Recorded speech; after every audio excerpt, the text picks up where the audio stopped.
Shalom kuri senga ubohoke turakuramukije Imana ikugirire neza. Kuri wowe wakoze subscribe Imana iguhe umugisha, no kuri wowe uje mushya Imana iguhe umugisha, bityo nawe wowe mushya ukore subscribe kugira ngo tubane hano hantu, kandi ujye no kwisengesho ribohora official. Ni igicaniro cy'amasengesho. Aha ni igicaniro cy'ijambo. Ujye rero no ku gicaniro cy'amasengesho, isengesho ribohora official, naho hakanda subscribe, uzamure kiriya gicaniro cy'amasengesho nacyo cyihute kigere kuri uru rugero nk'uru nguru. Imana iguhe umugisha, Imana ikugire neza. Tuje kuganira ijambo ry'Imana.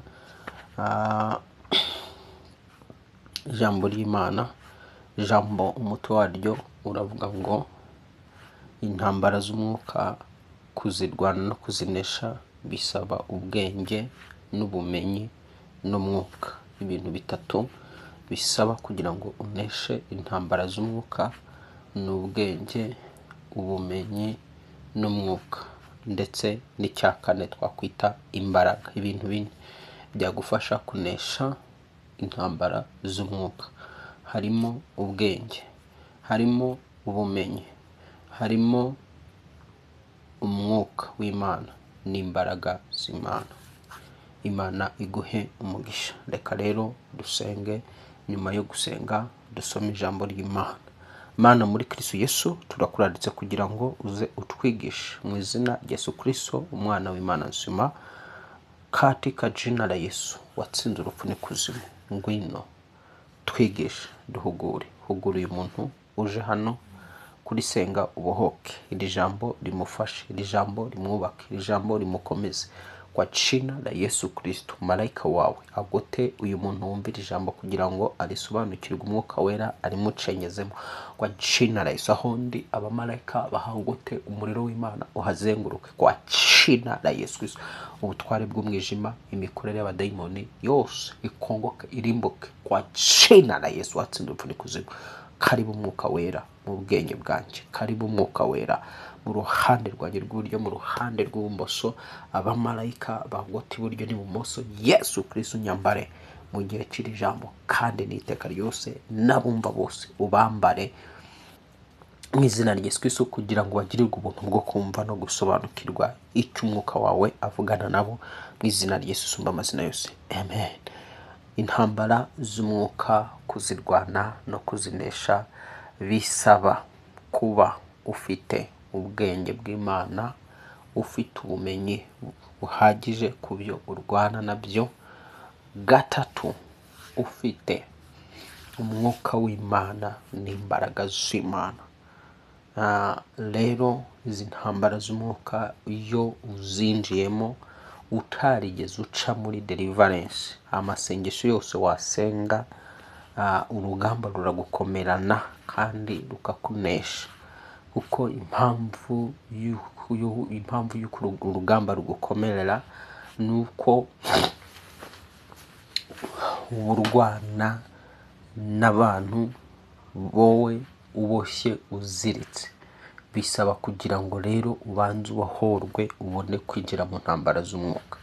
Iyo wishoye mu ntambara z'umwuka zo kubohoza ubutunzi, zo kubohoza imigisha, zo kubohoza iki, cyangwa ukaba uri n'umukozi w'Imana nawe ubwawe ukishora mu ntambara z'umwuka zo kubohora abandi bantu, ubwawe utaraca muri deliverance, niyo waba uhanura ugahanura ukarusha Eliya, niyo waba uhanura ukaruta abandi bahanuzi bose batubanjirije, ukarusha ba Yeremiya na ba Yeremiya hari igihe bafatwaga bagashyirwa mu nzu z'imbohe ari ba Yeremiya ubwabo. Bisaba kugira ngo wowe winjire mu ntambara z'umwuka warabanje guca muri deliverance.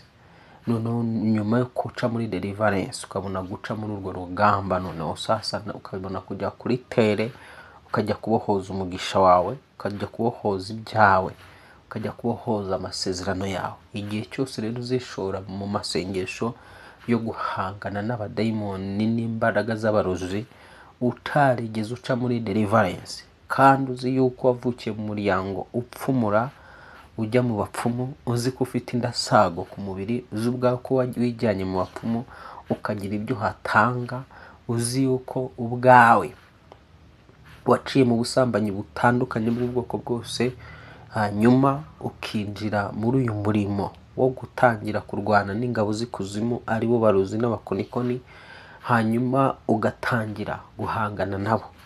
Bazakunesha kandi bagutsinde igihe cyose uzaba utaraca muri deliverance. Rero urufunguzo rwa mbere rwo kugira ngo winjire mu ntambara z'umwuka ni ugomba kuba waramaze ubwawe ku giti cyawe guca muri deliverance. None wamara guca muri deliverance ugahita winjira mu ntambara z'umwuka noneho, kuko ubu bohotse. Umuntu ubohotse utaboshye amaguru, utaboshye amaboko mu mwuka, uzinjira mu mwuka uharanira uburenganzira bwawe kandi uzabugeraho. Imana rero iguhe guhishurirwa no gusobanukirwa mu izina rya Yesu Kristo. Umunsi umwe hari umugore w'umunyakanani yaje imbere ya Yesu, abwira Yesu ati umwana wanjye ararwaye, ndakwinginze ngwino unkirize umwana. Yesu aramubwira ngo sinafata ibyo kurya byanjye ngo mbihe imbwa. Uwo munyakananikazi nawe aravuga ati ariko databuja, imbwa zirya ubuvungukira buvuye ku meza y'abashebuja. Ubundi kubohorwa no gukurwa mu maboko y'imbaraga z'umwijima n'abahuruzi n'abakonikoni bikorerwa umwana w'Imana, bikorerwa abana b'Imana. Nicyo Yesu yashatse kuvuga, yaravuze ngo sinafata ibyo kurya byanjye ngo mbihe imbwa. Abanyakanani bari abantu basaga nkaho bari kure y'ubuntu bw'Imana, ariko kubwo gutitiriza k'uyu mugore byahabaye ngombwa ko nawe yakira ku byo kurya byateguriwe abana. Kubohorwa rero byateguriwe abana b'Aburahamu, abana b'Imana. Rwose birashoboka ko ushobora kuba uri umwana wa Aburahamu, uri umwana w'Imana, ariko Satani yarakuboshye ndetse akaguheza ku ngoyi igihe kirekire. Tubona mu ijambo ry'Imana umudamu wari uhetamye amaze imyaka 18. Yesu ngo amubonye ari mu rusengero ngo aragenda mukora amuga ngo mugore urunamuwe ukiza ubumuga bwawe. Abafarisayo bamwe ndetse ngo n'abatambyi bo muri urwo rusengero batangira kwitotomba, baravuga ngo mwakagombye kuzajya munza mugakizwa mu minsi 6 ariko atari ku munsi w'isabato. Yesu ngo abonye kwitotomba kwabo arababwira ngo niko uyu mukobwa ko yari amaze imyaka, uyu mukobwa ko yari umukobwa wa Aburahamu kandi akaba yarashyizwe ku ngoyi y'imyaka 18 na Satani, ese ntiyarakwiye kubohorwa iyo ngoyi ye? Aho rero bikatwigisha ko umukobwa wa Aburahamu nubwo waba ufite amasezerano ameze gute, uri umukobwa wa Aburahamu ushobora kubohwa n'umwanzi akagushyira ku ngoyi y'igihe kirekire. Rero urumva biroroshye cyane rero kuri wowe umukobwa wa Aburahamu cyangwa se umuhungu wa Aburahamu kugira ngo umwanzi nawe agushyire ku ngoyi. Gusa Imana ishimwe ko Yesu yaziye abo bahungu b'Aburahamu n'abakobwa b'Aburahamu ngo abakure ku ngoyi aci bibaboshye byose. Imana yiteguye guca ibikuboshye byose, ariko nawe ukajya mu ntambara ugaharanira uburenganzira bwawe. Ntabwo Imana ikoresha umusivili, ikoresha umuntu wamaze gucishwa mu igeragezwa ry'ubwoko bwose agacurwa agakurwamo umusirikare wa Kristo. Ntabwo rero umuntu yaba akiri ku ikosi ngo yinjire mu ntambara. Ntambara abazijyamo ni abantu bashoje amakosi bakambara umwenda wa gisirikare, bagahabwa ibikoresho by'imbunda bakajya mu rugamba kurwana.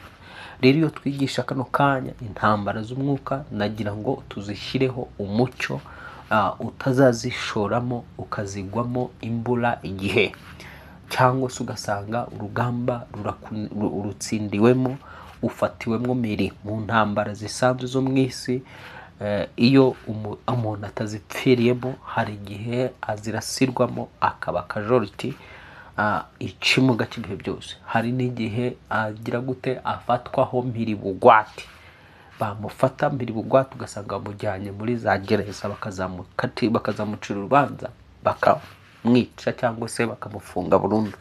Ndavuga ibiba mu ntambara zisanzwe z'umubiri. No mu mwuka rero bibaho. Iyo wishoye muri izi ntambara ushobora gufatwa mbiriho bugwate cyangwa se ukaba akajuriti y'ibihe byose, cyane cyane igihe cyose wazinjiyemo utarabanje guca muri deliverance y'ibanze. Uzi ko wabaye mu bakurasaze, uzi yuko wakoresheje imiti yo mu bapfumu, uzi yuko wayoze, uzi yuko wayikarabye, uzi yuko ubwawe hari ibyo wagiye gutaba mu nzu iwawe, uzi yuko waryamanye n'abapfumu, uzi neza yuko uzi ibyo bintu, ukaba uzi ko wigeze wisanga ku bicaniro by'abadayimoni ukabyijyanaho ubwawe. Noneho ugiye kurwanya abadayimoni warabaye ku bicaniro byabo utarabikurwaho kwanza, warakoranye amasezerano n'abadayimoni biciye ku bicaniro byabo, wariye ibyabo, wanyoye ibyabo, wariye inyama z'intonorano, wanywereye ku gikombe cy'amaraso yabo, wakoze imihango n'imigenzo itandukanye y'abadayimoni bayigukoreraho, ukaba wakwishora muri izo ntambara. Ngo urakijijwe. Yego, iyo umuntu akijijwe hakizwa spirit yiwe, umubiri ariko ushobora kuba mu maboko y'ubwami bw'umwijima. Twabonye Pawulo yandika ngo uwo muntu umubiri we muwuhe Satani, ariko ubugingo bwe mubukize. Igihe cyose rero wijyanye mu bapfumu bakaguca indasago bakagukatagura biriya bintu ku mubiri wawe, ni ukuvuga ngo icyo gihe umubiri wawe uhawe Satani n'imibereho y'umubiri wawe hawe abadayimoni. Uhereye igihe wajyaga, nicyo gisobanuro, igihe bagukataguraga, igihe bagukebaguraga ku mubiri wawe bakakurasaga, ndetse hariho n'abajya baryama ugasanga mu gitondo babyutse bagasanga babasharatuye, ni nk'aho baraye babakeba. Urumva umubiri wawe rero uracyari mu maboko ya Satani, kuko ubwawe wakoreweho imihango ya gipagani ku bicaniro bya Satani. Ukeneye kwanza guca muri deliverance, kandi ku muntu ukeneye kubohoka ubundi ikiguzi cyose cyagusaba kugira ngo ubohoke wagitanga, ariko ukabohorwa ukajya kurwanira intamba gakondo yawe. Imana rero iguha umugisha kubwo kunyumva.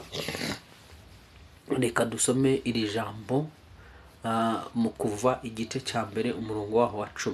Handitse ngo nimuze tubashakire ubwenge be kugwira, bikazatuma bafatanya n'ababisha bacu habaho intambara bakaturwanya bakava mu gihugu cyacu.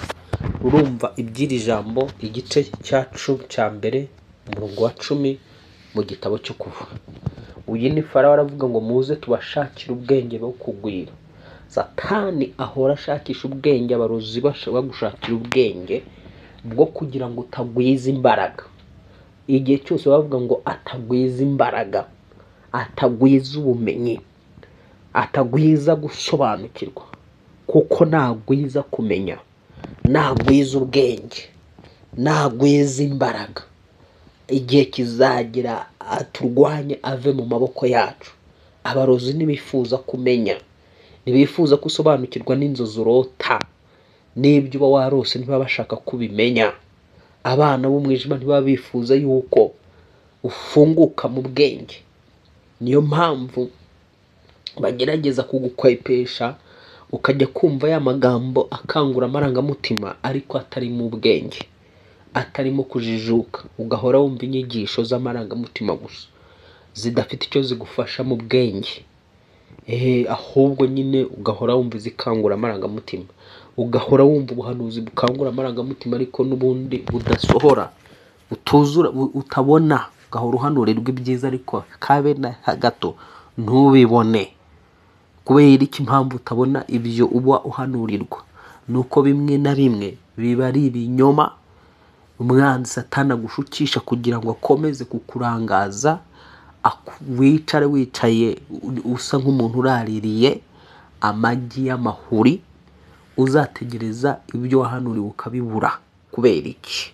Kubera ko nta bwenge. Ijambo rero riravuze ngo muze tubashakire ubwenge be kugwira. Kamere ya Satani ni ugushakisha ubwenge bwo kugira ngo utagwira. rero muri ubwo buryo bwo kugira ngo utagwira harimo kugwiza ubwenge, harimo kugwiza ubumenyi. Ashobora kugufata muri ubwo buryo akavuga ati reka tumubohe mu bwonko, tumubohe mu bwenge, ntazigera agwiza ubwenge bwo kumenya ikijya imbere mu buzima bwe, ntazigera asobanukirwa ibimubaho, ntazigera asobanukirwa inkomoko yabyo. Turi hano kugira ngo mu izina rya Yesu Kristo uhumuke, usobanukirwe inkomoko y'ibyo urimo uracamo n'ibyo urimo uranyuramo, hanyuma Satani atsindwe ku buzima bwawe wifuzaga ko utazigera umenya inkomoko y'ibyo ucamo n'ibyo unyuramo.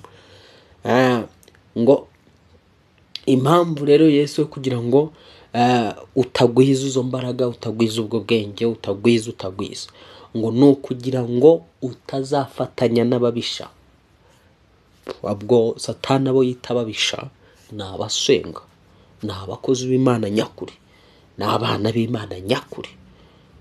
Hari igihe bwawe ashobora kuvuga ati atazafatanya n'uyu mukozi w'Imana akantwika, akatuma unyanga, cyangwa se akatuma niba tunabasanze tubana antandukanya nawe, kuko abazi ngo mu kwifatanya nanjye kwawe urabohoka, mu kwifatanya nanjye ugakomeza gusura iki gicaniro cyangwa se ugakomeza kumva ijambo ry'Imana twigisha hano, bizatuma ujijuka cyane, bizatuma ugwiza imbaraga, bizatuma ugwiza ubumenyi. So akaba yagukura ahangaha akavuga ati ntuzagaruka aha hantu, wowe ukava hano wanyanze, wowe uzi ngo ni wowe ubwawe wanyanze, kumbe ni ikidayimoni kikurimo, ni umwuka ukurimo udashaka ko ufunguka ukagwiza imbaraga, ukifatanya n'ababisha ba Satani, ukarwanya Satani akakurekura, cyangwa ukifatanya n'ababisha b'abarozi. Abo babisha nyine ndavuga bangana n'abarozi, ukifatanya na ba bantu barwanya abarozi, hanyuma ukaba wabanesha. Noneho sasa ngo habaho intambara bakaturwanya bakava mu gihugu cyacu. Satani ntabwo ashaka kuva mu maboko ye, abarozi ntibashaka kuva mu maboko yabo, abana b'umwijima ntibashaka kuva mu maboko yabo, ntabwo ubutunzi bwawe bafite bashaka ko bwava mu biganza byabo, ntabwo igikundiro cyawe bafite bifuza ko cyava mu biganza byabo, ntabwo urubyaro rwawe baboshye bifuza ko ruva mu biganza byabo, ntabwo akazi kawe baziritse bifuza ko kava mu biganza byabo, ntabwo mariage yawe baziritse bifuza ko iva mu biganza byabo, ntabwo iterambere ryawe baborotse bifuza ko riva mu biganza byabo, ntabwo ingendo zawe bahagaritse bifuza ko ziva mu biganza byabo, ntabwo impano zawe bahambiriye bifuza ko ziva mu biganza byabo. Ndagira nkubwire ngo hakeneye ubwenge bw'Imana n'imbaraga z'Imana zo kurwanya abantu, hakeneye kugwiza ubwenge. Ijambo rirambwa mu isi imperuka ubwenge bwa benshi buzagwira. Twebwe abasenga tugomba kugwiza ubwenge bwo mu mwuka, ijambo ryuzuye ubwenge tukagwiza ubwenge mu mwuka cyane, kuko n'abakozi ba Satani bagwiza ubwenge ku manywa na nijoro, bahora biga bashakisha uburyo bakwigaho amanywa na nijoro, ibikurwanya bikwigaho amanywa na nijoro. Kandi none ndajya nkumenyesha yuko ibikurwanya byo bifite ubwenge bwinshi, kuko byo ibikurwanya bikubona utabibona, bikuzi wowe utabyuze. Ibikurwanya birakuzi ariko we ntabwo bizi, ibigutoteza birakuzi ariko we ntabwo bizi, urakekeranya. Ubwo rero numva se uzajya kurwana urugamba nk'uturwana n'ibintu ukekeranya, ntuzi yuva ntiyugana, ntuzi ibikurwanya aho biva naho bituruka, ntuzi uburyo bikoramo akazi. Urarota ukagira ngo warose, urota urya inyama ukumva ni inzozi zisanzwe, urota usambana ukumva ari inzozi zisanzwe, urota uri koga mu kiziba, uri koga mu kidendezi cyangwa muri za pisine ukumva ni bisanzwe, urota uguruka ukumva ni ibintu bisanzwe, urota urya ukarota unywa ukumva ni ibintu bisanzwe, urota uhinga cyane ukararuhinga ukumva ni ibintu bisanzwe, urota uri mu isayo, ugenda uri mu isayo ryinshi nta nkweto wambaye, cyangwa ukarota wambaye ubusa ukumva ni ibintu bisanzwe. Ubwo se urumva kubera iki mu isi y'umwuka nta bumenyi nta bwenge uragira bwo gusobanukirwa ibyawe, inkomoko y'intambara zabo. Ugomba rero gushakisha ubwenge bw'Imana. Ijambo riravuga ngo ubuze ubwenge wese abusabe, Imana itisha Imana, niko ijambo rivuga. Rero ahangaha icyanditswe kiravuga ngo tubashakire ubwenge be kugwira. Igihe cyose ubwami bw'ubwijima muba fokasinga kugwira kwawe, kugwiza ubwenge kwawe. Niyo mpamvu ugomba kugira ishyaka ryo guhora ugwiza ubwenge n'imbaraga. Ni ngombwa kugwiza ubwenge n'imbaraga kugira ngo ubone uko unesha intambara z'umwuka. Ni ngombwa kugwiza umwuka w'Imana akaba mwinshi muri wowe. Ni ngombwa kugwiza imbaraga z'Imana zikaba nyinshi muri wowe. Ni ngombwa kugwiza ubumenyi kugira ngo urusheho kunesha. Ntibishoboka ko watsinda izi ntambara rero. Abakurwanya bo bahora bashaka uburyo bagwiza imbaraga, uburyo bagwiza ubumenyi, ariko wowe kugwiza kwawe ubumenyi ntiwifuze ko bugwira, ubwenge ntiwifuze ko bugwira. Niyo wumva ijambo ry'Imana uba wumva ya magambo asanzwe nyine agukangura, akubeshya ngo urazamutse uteye imbere uragutse, ngo ubonye imodoka ngo uruteye imbere gutya, ibintu nk'ibyo, ariko atakwereka uburyo bwo kubona ibyo ngibyo, atakwereka ubuhanuzi bukaza bukwereka uburyo ibyo byose ariko butakwereka uburyo bwo kubona ibyo. Ariyo mpamvu twebwe tubabwira ngo turi hano kuri Sengwok, tubabwira ngo kugira ngo ugere kuri iyo migisha y'Imana, iyo migisha y'Imana yose irahari, ibyo wifuza byose birahari kandi biri imbere yawe, ariko byo kugira ngo ubigereho ni ukubihatanira, ni ukubirwanira, ni ukujya mu mwuka ukarwana. Abisiraheli bari bazi yuko Kanani ari ukugenda banyerera gusa, ariko baje gusanga ari uguhatana no kurwana, kandi abo bagombaga kurwana nabo basanze ari abagabo b'igihagararo, abitwaga Abanaki. Bari abagabo banini cyane, ndetse abagiye gutata icyo gihugu bamwe mu 10 barababonye, bavuga ati twebwe tukwirebaga tukabona turimeze nk'ubuzukira imbere yabo, kuko byari ibigabo binini by'ibijayanti. Rero ukibwira yuko ibyo ugomba kurwana nabyo ukabinesha nibyo bizatuma wegukana iyo migisha yawe. Nurwana ugatsinda abo barozi nabo bakonikona, ugatsinda izo mbaraga zose z'umwijima, tiyari uraza kwinjira mu mugisha wawe, tiyari uraza kwinjira mu by'Imana yakuvuzeho. Ariko urasabwa kugira ngo ugwize ubwenge n'imbaraga.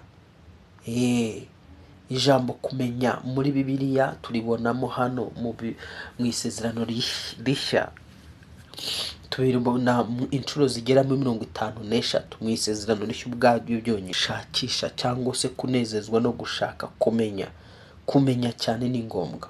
Ngo muri we ni mu butunzi bwose bw'ubwenge no kumenya bwahishwe. Abakolosayo 2:3 aho niko havuga ngo muri we nimo ubutunzi bwose bw'ubwenge no kumenya bwahishwe.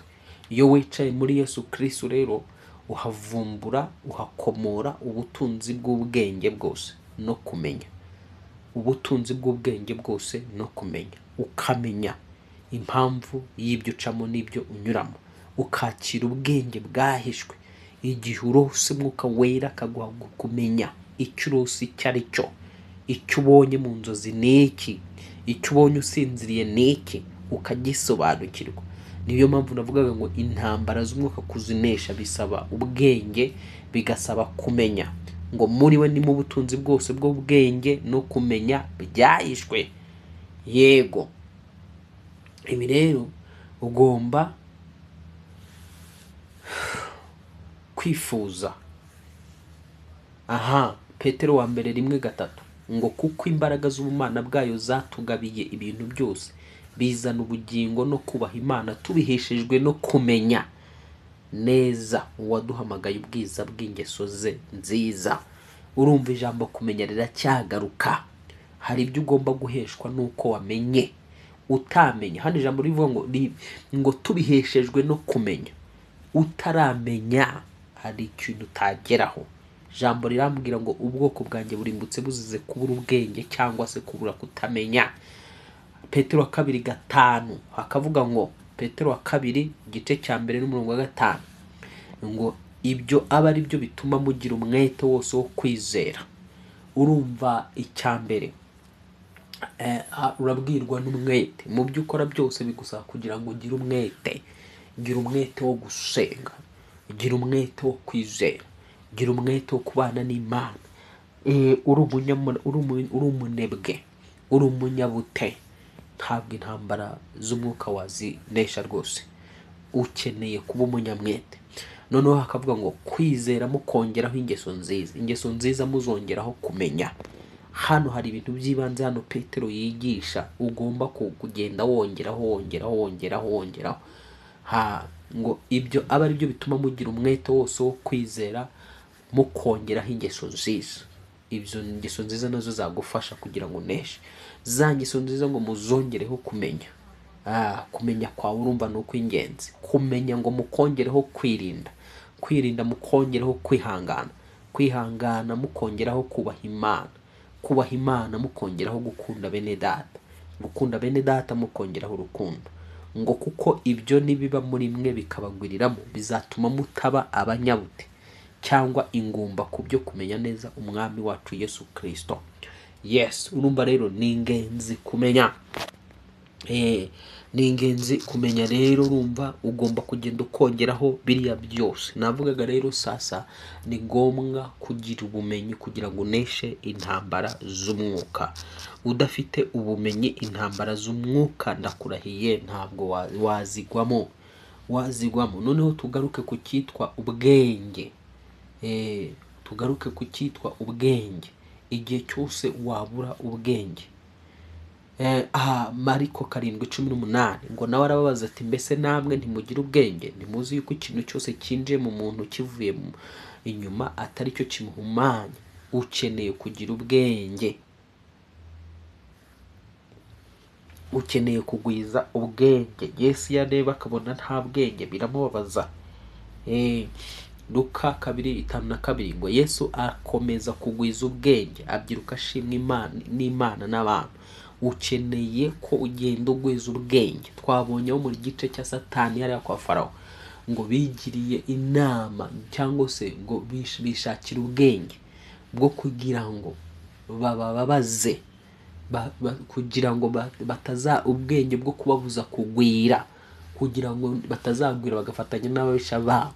Ubwami bw'umwijima bukoresha ubwenge bwinshi cyane bugamije kugira ngo bukubabaze, bugamije kugira ngo bukwinjirire. Uraryama ugasanga bwinjiye mu mubiri wawe. Uyu utatahuye ko imyuka mibi yinjiye mu mubiri wawe, ahubwo byose ukabyitirira indwara zisanzwe. Hari indwara ufatwa nazo zitari indwara zisanzwe, uhita wirukankira kwa muganga uzi ko ari indwara zisanzwe kandi ari iz'abadayimoni. Kimwe nuko hari indwara zindi nanone wakwitiranya nazo ukibwira ko ari indwara z'abadayimoni kandi ari indwara zisanzwe zigomba kuvurwa n'imiti n'ibinini by'abadokiteri. Simvuga abaganga simvuga abaganga aribo bapfumu. Abapfumu bo ni abakozi ba Satani. Igihe cyose uzajya kwivuriza mu bakozi ba Satani ujye umenya ngo ugiye gushaka ubuvuzi kwa Satani. Umupfumu ahagarariye Satani hano mu isi, ahagarariye ubwami bw'umwijima, ahagarariye imizimu. Ubwo rero hari ubwo Satani ashobora kukubwira ngo ubuze ubwenge, cyangwa intumwa ze zikaza kugira inama ngo wabuze ubwenge. Hari umuvuzi wakuvura, umuvuzi wagenda ku muvuzi kandi ubwo ni umuvuzi gakondo. Uwo muvuzi gakondo ugasanga gukatagwinda sagwa guhaye kwisiga ibintu. Wowe uba wagiye kwa Satani, uba ubuze ubwenge ahubwo. Rero nanone hano Yesu muri Luka 7:3-5 aravuga ngo ariko ubwenge bugaragazwa n'abana babwo bose ko ari ubw'ukuri. Hano rero Imana iratwereka ko ugomba gushaka ubwenge bw'ukuri, ubwenge buturuka ku Mana. Ubwenge buturuka ku Mana. Yakobo 1:5 akavuga ngo ariko niba hariho umuntu muri mwe ubuze ubwenge abusaba Imana iha abantu bose ni itimana kandi itishama azabuhabwa. Ni ngombwa ko ugira ubwenge mu izina rya Yesu Kristo. Abaheburayo 5:14 akavuga ngo ariko ibyo kurya bikomeye n'iby'ukuri ni iby'abakuru bafite ubwenge kandi bamenyereye gutandukanya icyiza n'ikibi. Imana iguhe ubwenge mu izina rya Yesu Kristo, kandi Imana iguhe imbaraga. Twavugaga yuko hari ibintu bingahe bine by'ingenzi ubifite byose uba ugomba kunesha iki, ugomba kunesha izi ntambara z'umwuka kandi ukazinesha rwose, ukazinesha rwose. Noneho Abefeso nanone, Efeso 5:15 hakavuga ngo nuko mwirinde cyane uko mugenda, mutagenda nk'abatagira ubwenge, ahubwo mugende nk'abanyabwenge. Ngo mwirinde cyane uko mugenda, nuko mwirinde cyane uko mugenda, mutagenda nk'abatagira ubwenge, ahubwo mugende nk'abanyabwenge, mucunguze uburyo umwete kuko iminsi ari mibi. Ukeneye gucunguza uburyo umwete akoresheje ubwenge bw'Imana. Yes, nudacunguza uburyo umwete ngo igihe cyawe ugikoreshe neza. Bivuga ngo mucunguze uburyo umwete ni ugukoresha igihe cyawe neza, ukagikoresha kandi ukoresheje umwete kugira ngo ubashe kubohoka no kunesha. Kunesha kwawe rero bizaterwa n'umwete ugomba gushiramo, umwete wo gusenga, umwete wo kumva ijambo ry'Imana, umwete wo kubana n'Imana, umwete ugomba kugira mu gushaka kubohoka, umwete ugomba kugira mu gushaka kwinjira mu magisha yawe no muri Kanani yawe. Uwo muri wo mwete uzagufasha kwinjira mu by'Imana yakuvuzeho. Ariko niba umunebwe ukaba umuntu nyabute mu by'Ubumana, mu byo gusenga, mu byo gushaka Imana, mu byo gushaka kubohoka, ukagira aho ngaho ugacika intege ukarambirwa, nta muntu ucika intege imbere y'abadayimoni ubasha kwinjira muri Kanani. Nta muntu ubasha gucikira intege imbere y'ababisha be utsinda. Iyo ucikiye intege imbere y'ababisha bawe, ikiba gisigaye ni ukugufata bakakuboha, bakakujyana, bakagutwaraho ubugwate. Rekeraho gucikira intege imbere y'ababisha bawe bakuboshye, ariyo myuka mibi y'abadayimoni n'abarusi. Ambara imbaraga, gira ishyaka n'umwete, hasi no hejuru. Shaka kubohoka no gukira, hasi no hejuru. Mbere na mbere wowe uzi ko wabaye mu bintu by'ubupfumu n'ubukonikoni ukavukira mu miryango yabyo, banza ushake deliverance ukibona. Ubundi nakubwira iki? Ubundi ube wenyine usenga ushakisha mu maso y'Imana, ariko wabanje guca muri deliverance. Ibyo nicyo bizagira icyo bikumarira. Bamwe muri mwebwe murabizi, hari umuntu usenga cyane agasenga cyane ariko impinduka ntiziboneka, ahubwo ibihe bikabarushaho kuba bibi. Kubera iki nyine? Urasenga uboshye, ukeneye kubohorwa. Nyuma yo kubohorwa ukabona kuba muri ubwo buzima bwo gusenga cyane ubohoza imigisha yawe. Imana amahoro iguhe umugisha. Rero ndagusengera kugira ngo Imana iguhe umwuka wayo, iguhe imbaraga zayo, iguhe ubwenge bwayo n'ubumenyi bwayo. Tuvuze ibintu bigera muri bine bishobora kugufasha gutsinda izo ntambara. Niyo mpamvu rero Yesu yabwiye abigishwa ngo mwebweho muzahabwa imbaraga nshya, muzahabwa imbaraga nshya umwuka wera nabamanukira. Ijambo imbaraga riboneka mu isezerano rishya inshuro 58, inshuro 58. Ngo Yesu asubira i Galilaya afite imbaraga z'umwuka. Luka 4:14. Asubira i Galilaya afite imbaraga z'umwuka. Inkuru ye yamamara mu bihugu byose biherereye aho. Ukeneye imbaraga n'umwuka kugira ngo uneshe izi ntambara z'umwuka. Ukeneye imbaraga n'umwuka kugira ngo utsinde abanzi bawe n'ababisha bawe. Yesu akugirire neza. Ubwo nagira ngo nsome nicyo cyanditswe kugira ngo wumve ibyo twavugaga, ibyo bintu bine: ubwenge, kumenya, imbaraga n'umwuka. Nibyo bigukwiye. Ibyo nubigeraho, urugamba sefini urarunesheje. Ibyo nubisingira, abanzi bawe urabakubita nk'ukubita umuntu umwe. Niyo baba ari 1000, wibuke ko ijambo riduha isezerano yuko umuntu umwe wo muri twe azirukana abantu 1000. Umuntu umwe gusa wo muri twe afite ubushobozi bwo kwirukana abantu 1000. Ariko uwo muntu ninde? Ni umuntu wabohowe, waciye muri deliverance, hanyuma akacira ubumenyi, akacira ubwenge, akacira umwuka w'Imana n'imbaraga z'Imana. Pawulo aravuze ngo nzasengesha umwuka ariko kandi nzashengesha ubwenge. Imana iguhe umugisha, Imana ikugirire neza. Gira ibihe byiza. Nakagaruka mu ijambo ry'Imana hano kuri Senga ubohoke, ariko tugusaba kugira ngo ugende no kwisengesho ribohora official naho ukande subscribe. Icyo nicyo gicaniro cy'amasengesho. Uzajya ushaka gusengana natwe ni ukudusanga hariya ku isengesho ribohora official, aricyo gicaniro cy'amasengesho tuba ducishaho isengesho ribasha kukubohora. Ahangaha naho guca ijambo ry'Imana. Mugire ibihe byiza. Shalom shalom. Imana ibane namwe.